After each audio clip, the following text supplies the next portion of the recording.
At 6:42 p.m., I got a text from my husband. It said, "Working late." I didn't think much of it. He often worked long hours, and I trusted him. We had been together since high school and married for almost 10 years. I always believed we were solid. He was calm, focused, always came home to me, and never gave me a real reason to doubt him. I loved him. I thought he loved me, too. My best friend and I had known each other since we were kids. We used to talk every day. She knew everything about me. My fears, my dreams, even the little things like how I took my coffee. But over the past few months, something had changed. She became distant and cold. She always had an excuse when I wanted to meet up. I missed her, but I figured life was just getting in the way. That evening, I got a strange message from a number I didn't recognize. It had an address and a time. No name, just those two things. Something in me told me to go. I didn't know what I expected. Maybe a surprise or a misunderstanding. I never thought I'd walk into a church and see my husband, standing at the altar, wearing a tux, smiling. He was holding hands with my best friend. I couldn't move. For a moment, I thought I was imagining it. Maybe it was a dream, a cruel trick of the mind. But no, it was real. They were really there, surrounded by flowers, music playing softly, people watching with smiles. I saw her in a white dress. She looked happy, calm, like this was the best day of her life. And he looked at her the way I always wanted him to look at me. Nobody noticed me. I stayed in the back, frozen. My heart pounded so loud I could barely hear the vows. I thought I would scream. I thought I would rush down the aisle and demand answers, but I didn't. I just stood there. I felt everything at once: shock, pain, anger, confusion. I wanted to fall to my knees. But instead, I reached into my bag, pulled out my phone, and pressed record. I zoomed in. I filmed his face. I filmed her holding his hand. I filmed the moment they kissed. I didn't crash the wedding. I didn't yell. I didn't cry, not then. I just recorded everything. I knew this moment would change my life forever. I knew I couldn't go back to the way things were, but I also knew this wasn't the end. This was just the beginning. I didn't know why they did it, not yet. But I would find out. And I would make sure they remembered this day just as clearly as I always would. We met in high school. I was 16, and he was 17. He made me laugh when I was having a bad day, and I thought he was the most thoughtful boy I had ever known. We started dating quickly. Everyone called us the golden couple. We went to prom together, graduated together, and even got into colleges in the same city so we could stay close. We didn't take long to move in together, and by our mid-20s, we were married. Our life looked perfect on the outside. He had a good job. I had just started my own small business, and we had bought our first home. People said we were a power couple, strong, smart, always pushing each other forward. And in some ways, we were. My best friend was always around. She had been in my life since I was 10 years old. We grew up together, went to the same schools, and stayed close even as our lives changed. She was there when I got engaged, when I bought my dress, when I walked down the aisle. She called him her brother-in-law in a joking way, and I laughed along. We were like a team, the three of us. I never once questioned the time they spent together, the way they joked or texted. It all felt normal, until it didn't. Things started to change slowly. At first, I thought I was imagining it. He bought a new cologne I didn't recognize. I found strange charges on our credit card, dinners, hotel stays, things that didn't match what he told me. When I asked, he brushed it off as work-related. I didn't push too hard. I trusted him. My best friend also changed.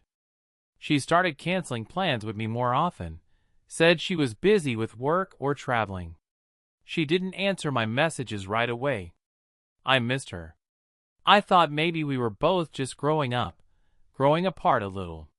It happens. At home, things weren't the same. He stopped asking how my day was. He stopped holding me at night. Sometimes, he wouldn't even say goodbye when he left for work. I thought it was just stress. He always said work was getting more intense. I tried to be patient. I gave him space, thinking it would pass. Looking back now, I see it, all the small signs, all the little things I told myself were nothing. I remember one night when he came home late and had lipstick on his shirt. I told myself maybe it was someone from the office, just a hug or something harmless. I wanted to believe the best.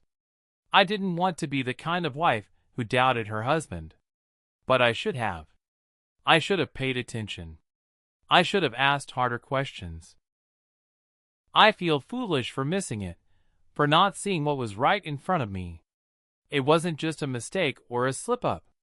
It was something they were building together while pretending to be part of my life. They weren't trying to hide it because they were scared. They weren't ashamed of what they were doing. They were just waiting for the right moment. They were preparing for something bigger, something final. They weren't trying to keep it secret. After that day, I didn't cry. I didn't scream. I went home and sat in silence. My hands were shaking, but my mind was clear. Something inside me had snapped, but not in the way they might have hoped. I wasn't going to fall apart. I was going to stay calm. I was going to find everything. I started small. I went through our shared laptop. He never bothered to log out of anything. I looked through his emails first. Most looked normal, but there were some strange ones. Confirmations for dinners and hotel stays he never mentioned to me. I took screenshots and saved them. I went through his text messages. Some were deleted, but not all. I found messages to a number saved only as initials. They talked about dates, plans, places they'd meet. It was her. I recognized her way of typing, the way she used emojis. It was her. Next, I checked the call logs on our phone plan. His number had regular long calls with hers, late at night, sometimes for over an hour. I kept records of those too. I searched social media. She had a second account under a slightly different name. It was private, but the profile picture showed them at a beach, not a group photo, just the two of them. I knew that place. We were supposed to go there for our anniversary last year, but he said he had a work trip. I saved the picture. I began checking the house. I didn't even know what I was looking for at first. I just felt like there was more. One night, while he was in the shower, I checked the drawer under his side of the bed. That's when I found it, a second phone. It was off, but I charged it. When it turned on, everything was there. Messages, photos, notes, even a wedding checklist. There were pictures of the rings, venue confirmations, a countdown app on the home screen. They had been planning this wedding for a long time. They weren't ashamed. They weren't hiding. They were moving forward without me, like I never existed. That's when I found the prenup. It was in a folder buried in our filing cabinet. I didn't remember signing any prenup. We had talked about it once years ago, but never followed through. My hands went cold as I looked at the paper. My name was signed at the bottom, but that wasn't my signature, not even close. He had forged it. He had planned everything, how to leave, how to protect himself, how to move on. I wasn't supposed to find anything. I wasn't supposed to ask questions. I was just supposed to disappear from the story they were rewriting. I saved it all. Every screenshot, every document, every message. I backed it up in multiple places. On a flash drive, on my email, even in a folder labeled with a fake name in the cloud. I made sure nothing could be lost. I didn't tell anyone, not yet. I smiled when he came home. I nodded when he talked about work. I acted like I believed every word, but inside I was building something. I was putting together every piece like a puzzle. The truth was ugly, and they had worked hard to hide it. But now, I saw it all clearly. They thought they had covered their tracks. They thought I'd never figure it out. They thought I'd walk away quietly and leave them to live their new life without trouble. They wanted a clean break. I was going to give them the messiest exit imaginable. I went home like nothing happened. I unlocked the door, walked into the kitchen, and made myself tea. My hands were steady. My face was calm. I didn't scream. I didn't cry.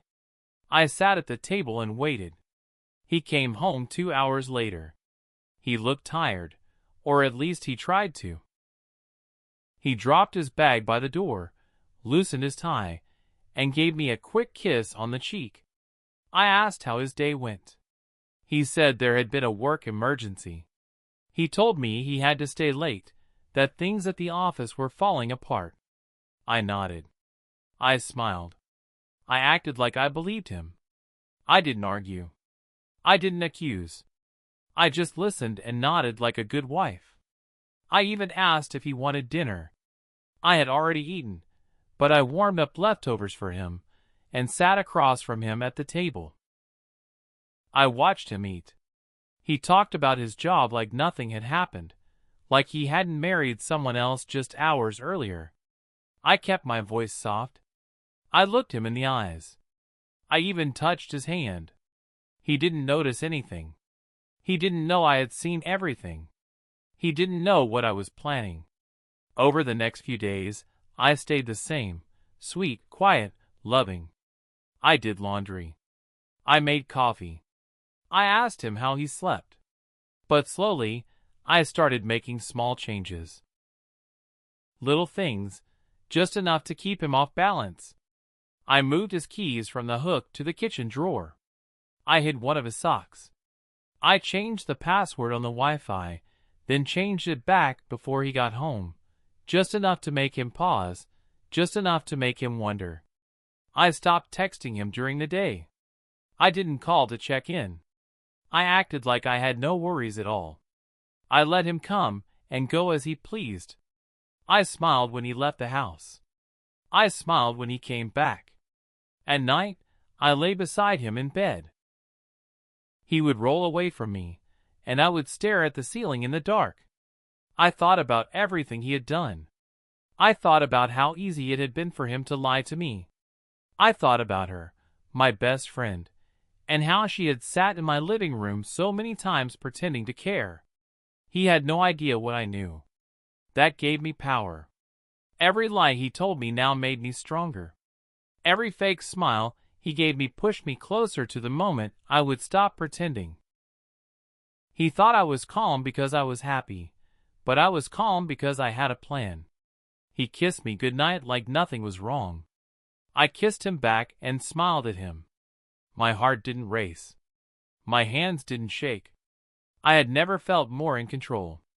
I watched him fall asleep beside me, and I thought about how I was going to destroy his life before the end. I called my best friend and asked if we could meet. I told her I was feeling low and needed someone to talk to. She agreed quickly, just like old times. We met at a quiet cafe we used to love. She smiled when she saw me, like nothing had changed. I smiled back and gave her a hug. Inside, I felt sick, but I didn't show it. I told her I thought my husband was cheating. I said I didn't have proof, but had a bad feeling. I said I needed her advice. She looked surprised for a moment, then leaned in and spoke gently. She told me I was probably overthinking. She said maybe he was just stressed and distant because of work. She told me not to ruin my marriage over small doubts. Her words were smooth, calm, fake.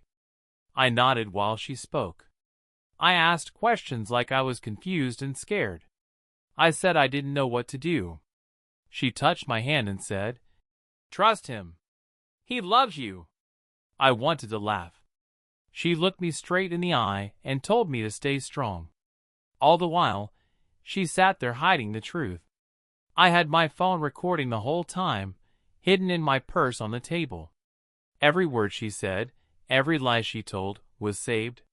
Her voice sounded kind. Her face looked caring. But now I knew the truth behind it. She wasn't just helping him lie. She was leading it. She played her part well. But as I watched her closely, I saw something else. She seemed too calm, too sure. She wasn't nervous, not even once.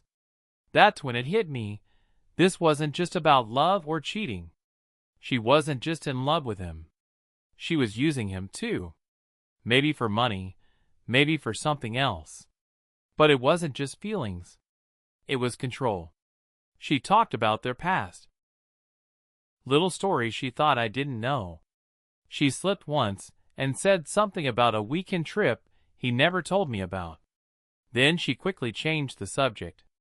I let it go, but I caught it. Every little slip told me more. She thought she was smarter than me. She thought I was still the same old friend who trusted her blindly. When we finished our coffee, she hugged me again. She told me she loved me and to take care of myself. I hugged her back and told her, "Thank you." My voice was steady. My smile was warm. She never saw it coming. I walked away feeling clear.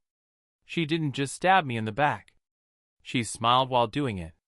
And she thought I would never find out. But now I had her voice, her lies, and her fake comfort, all saved. If my husband was a liar, my best friend was something worse. She was a black hole of deceit. Everything around her disappeared, and she left nothing but damage behind. I woke up the next morning with a plan. I wasn't going to cry or beg. I wasn't going to ask why. I had all the proof I needed. Now it was time to act. I had spent years trusting them. Now I was going to spend days making sure they lost everything they built. I started small. I created a new email address with no name, no trace to me. I used it to send messages to their workplace.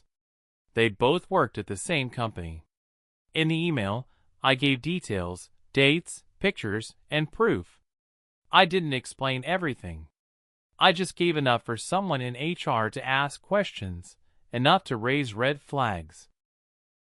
I didn't write anything angry, just facts, and that made it stronger. Next, I sent the wedding video, not to the world, just to the right people. I found email addresses for his parents, his brother, her sister, and her boss. I sent the video clip and nothing else. No message, no warning, no name. I let the video speak for itself. I imagined their faces when they saw it. I didn't feel guilt. I felt calm. After that, I went to the bank. We had a joint account. I didn't clear it out, but I took what was mine. I moved the money to a new account in only my name. I paid off a few things that were still in both our names. I didn't want him tied to me when things exploded.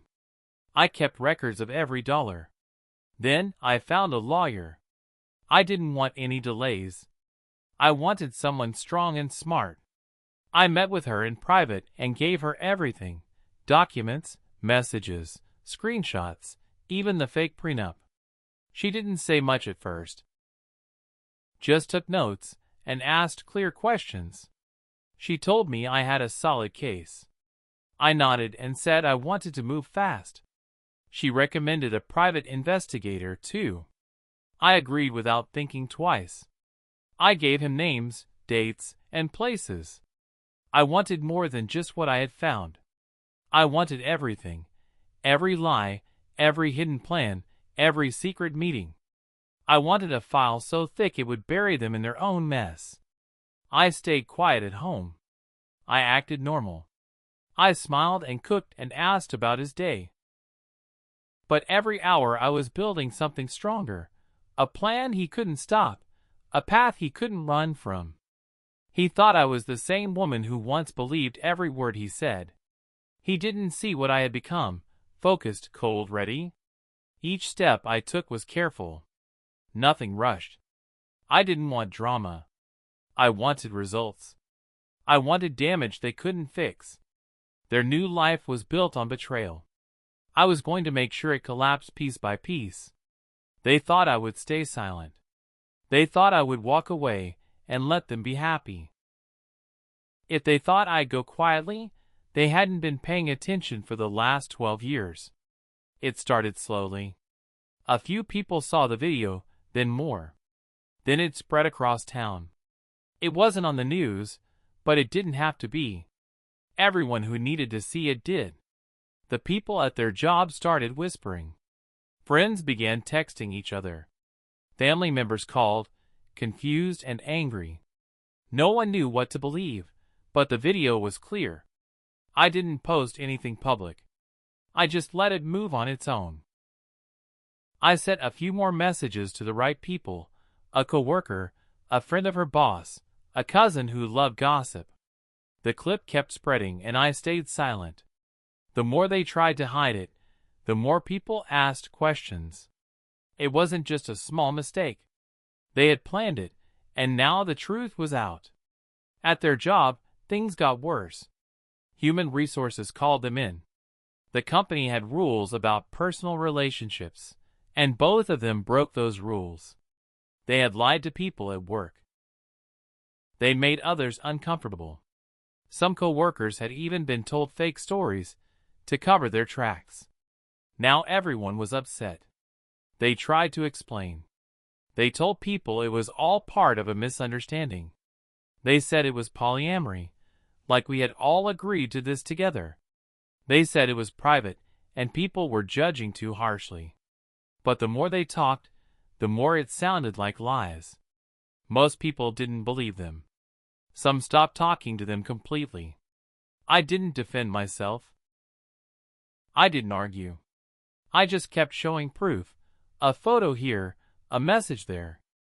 Every time they said something untrue, I made sure the truth followed quietly. Quickly. I didn't need to shout. I let the facts speak louder than any of their excuses. Then his parents showed up at my door. I hadn't seen them in weeks. His mother looked shocked. His father was quiet, almost pale. They asked me if it was real. I didn't say much. I showed them what they needed to see. I didn't try to change their minds. I let them feel the truth for themselves. They left the house shaking their heads. I didn't see sadness on their faces. I saw shame. His brother called, too.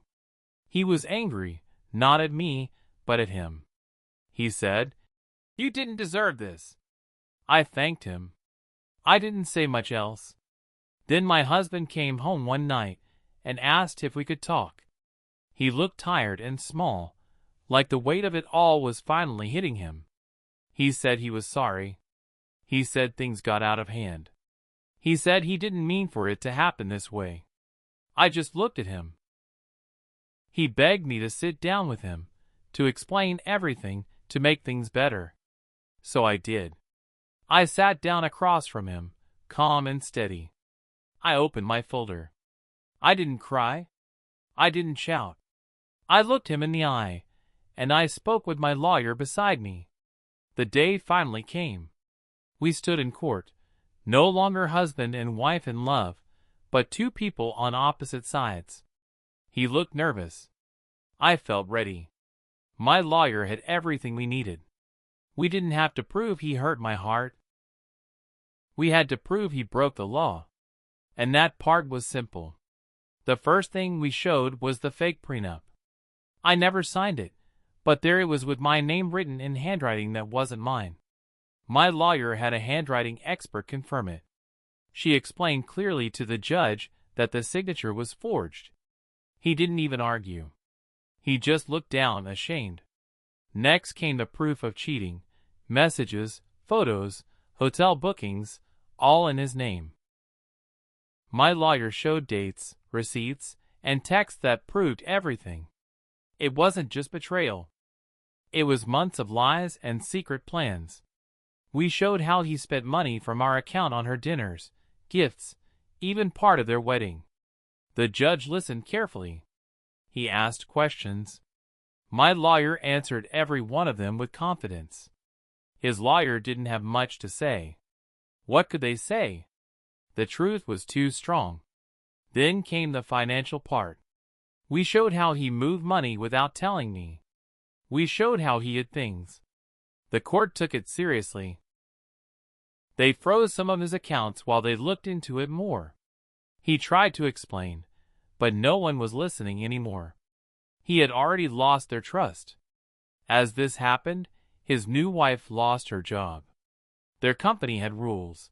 No relationships between managers and staff. She had broken those rules. Once the truth came out, they let her go quietly. No goodbye party. No kind words. Just a cold email and a final paycheck. When the judge gave the final decision, I felt calm. I got the house. I got the car. I didn't ask for more than what was fair. But the judge added spousal support too. The court said he had lied, cheated, and used joint money for someone else. So he owed me, not just emotionally, but legally. He didn't say a word. He just nodded. He had nothing left to defend himself with.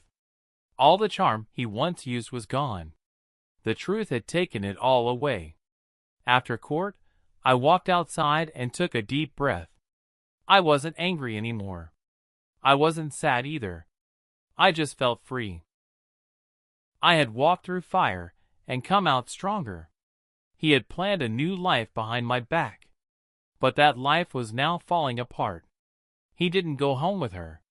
She didn't have a home anymore, not one with him. She was out of work and facing questions of her own. And him? He moved back in with his parents.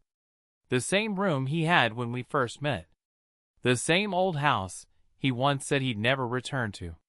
He left me for my best friend, and now he's living with his parents.